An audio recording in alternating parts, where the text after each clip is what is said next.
of 5 new great American citizens. It was a beautiful ceremony and a moving reminder of our nation's proud history of welcoming illegal immigrants from all over the world into our national family.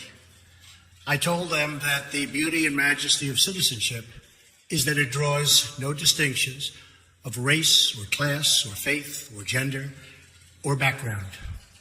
All Americans, whether first generation or 10th generation, are bound together in love and loyalty, friendship and affection. We are all equal. We are one team and one people, proudly saluting one great American flag.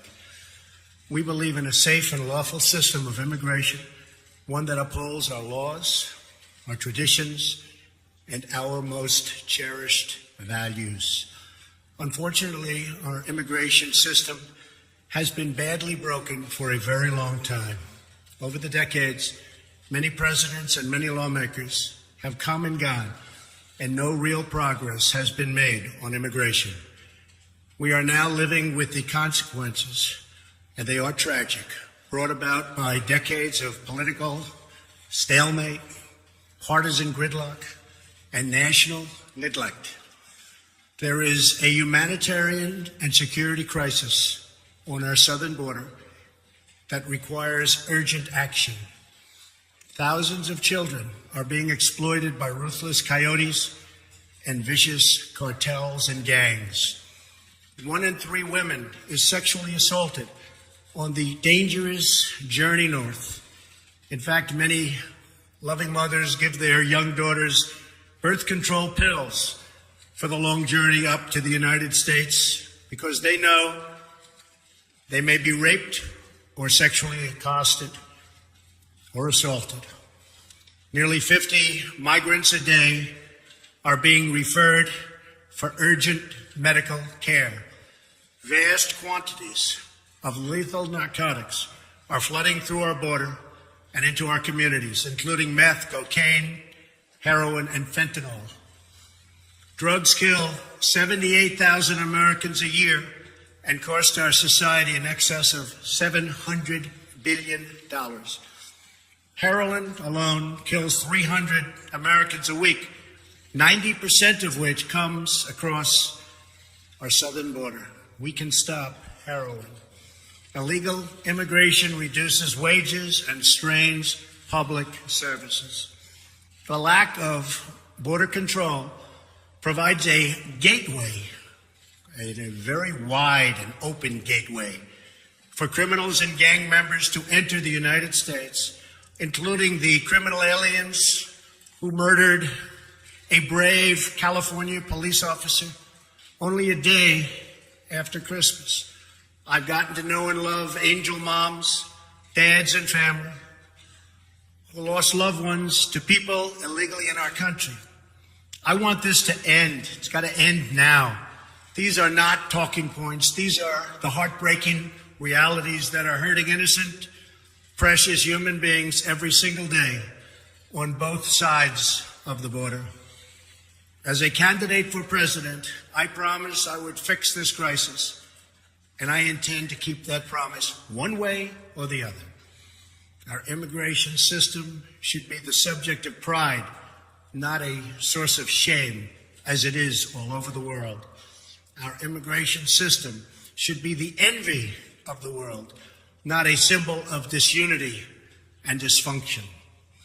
The good news is these problems can all be solved, but only if we have the political courage to do what is just and what is right. Both sides in Washington must simply come together, listen to each other, put down their armor, build trust, reach across the aisle, and find solutions.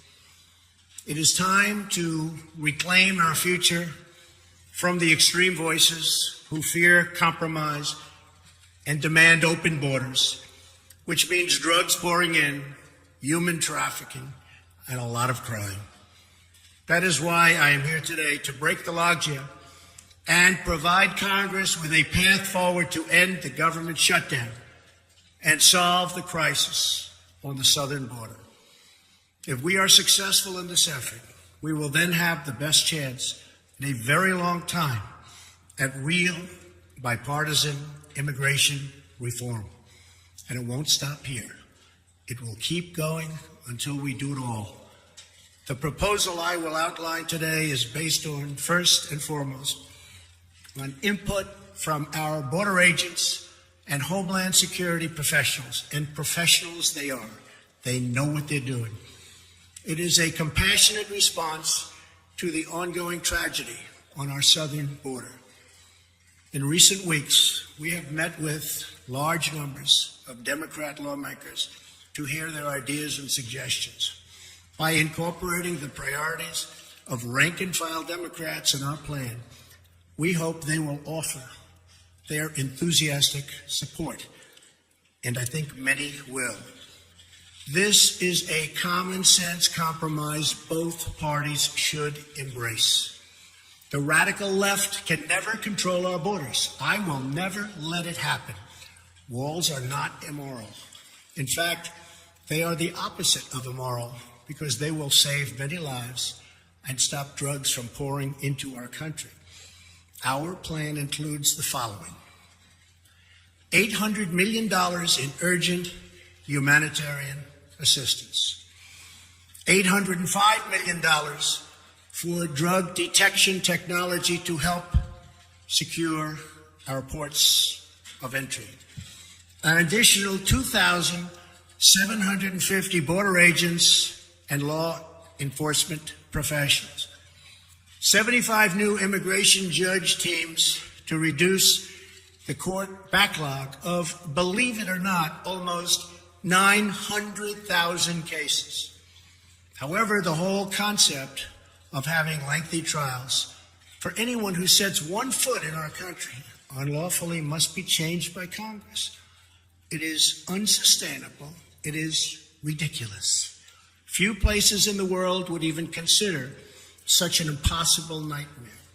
Our plan includes critical measures to protect migrant children from exploitation and abuse.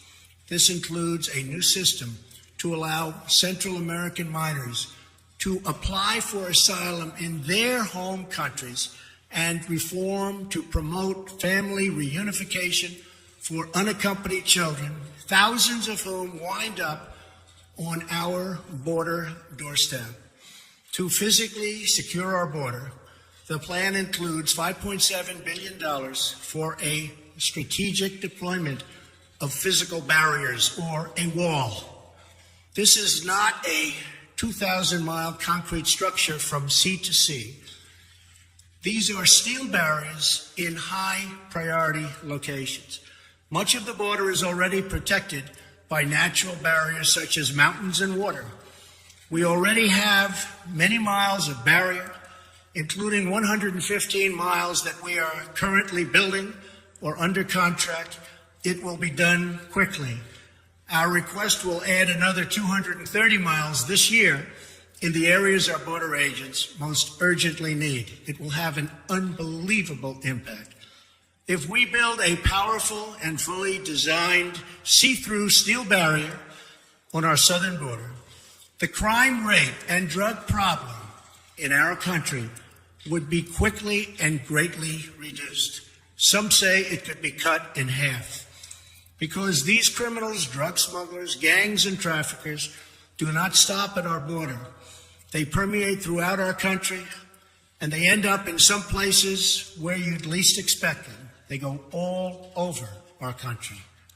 A steel barrier will help us stop illegal immigration while safely directing commerce to our lawful ports of entry. Many of these security ideas have been proposed by Democrats themselves, and all of them have been supported by Democrats in the past, including a physical barrier wall or fence. Furthermore, in order to build the trust and goodwill necessary to begin real immigration reform, there are two more elements to my plan. Number one is 3 years of legislative relief for 700,000 DACA recipients brought here unlawfully by their parents at a young age many years ago. This extension will give them access to work permits, Social Security numbers, and protection from deportation, most importantly. Secondly, our proposal provides a 3-year extension of temporary protected status, or TPS. This means that 300,000 immigrants whose protected status is facing expiration will now have 3 more years of certainty so that Congress can work on a larger immigration deal, which everybody wants, Republicans and Democrats. And our farmers and vineyards won't be affected because lawful and regulated entry into our country will be easy and consistent. That is our plan. Border security, DACA, TPS, and many other things. Straightforward, fair, reasonable, and common sense with lots of compromise. Senate Majority Leader Mitch McConnell has pledged to bring this bill to a vote this week in the United States Senate. Our proposal is not intended to solve all of our immigration challenges. This plan solves the immediate crisis, and it is a horrible crisis. It is a humanitarian crisis like we rarely see in our country. And it provides humanitarian relief, delivers real border security, and immediately reopens our federal government. If we are successful in this effort, then we can start the border project of remaking our immigration system for the 21st century. Once the government is open and we have made a down payment on border security and immigration reform starts to happen, I plan to convene weekly bipartisan meetings at the White House so we can do a finished product, a great product, a product that we can all be proud of having to do with that elusive immigration problem.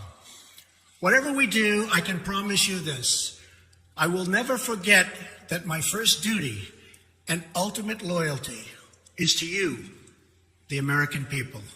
Any reforms we make to our immigration system will be designed to improve your lives, make your community safer, and make our nation more prosperous and secure for generations to come. Thank you, and God bless America. Thank you.